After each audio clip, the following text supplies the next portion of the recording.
So I think it's a question that we often have in terms of negotiations, like what communication style is going to be more effective. And the people who were being tough were much more dominant in the negotiation. That was kind of the inference that they made, right?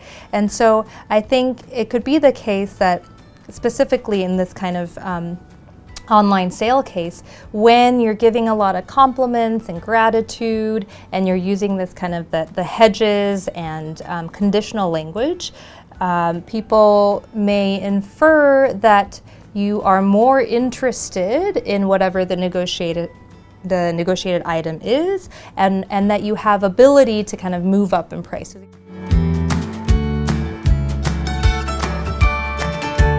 First, that words matter, right? And so you can think, well, it shouldn't matter. It should be just kind of cheap talk or fluff, in that, you know, what really matters in a negotiation is the offers that you make, right? But we find that even when you keep the offers consistent, it's really the communication style or the words that are used to convey those offers that matters. Another thing that we were, a key takeaway from this exercise is that we found no big social cost to being tough and firm. And so I think that's one worry that people had, is that, oh, perhaps, you know, if you're tough, you can get some good short-term results and maybe a better deal, but what are kind of the longer-term repercussions and reputational costs? But we found that there were no big social costs for being more tough and firm in the negotiation.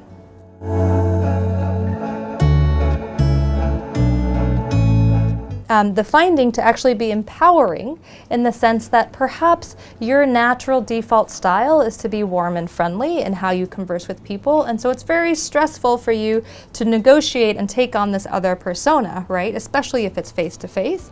But if you're sitting at home in your computer, in the comfort of your computer, and negotiating, perhaps it's much easier and less stressful for you to take on a more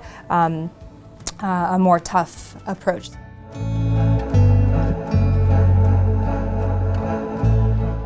Given this research, I try to be as tough and firm as possible. And being tough and firm doesn't mean being rude and being a jerk and being threatening in the negotiation. That's far from it, right? When we look at how people actually communicate when they're trying to be tough and firm in a negotiation, it's just that they're being more direct and making more bare commands, instead of always couching that language in conditions or exceptions and kind of increasing their levels of politeness.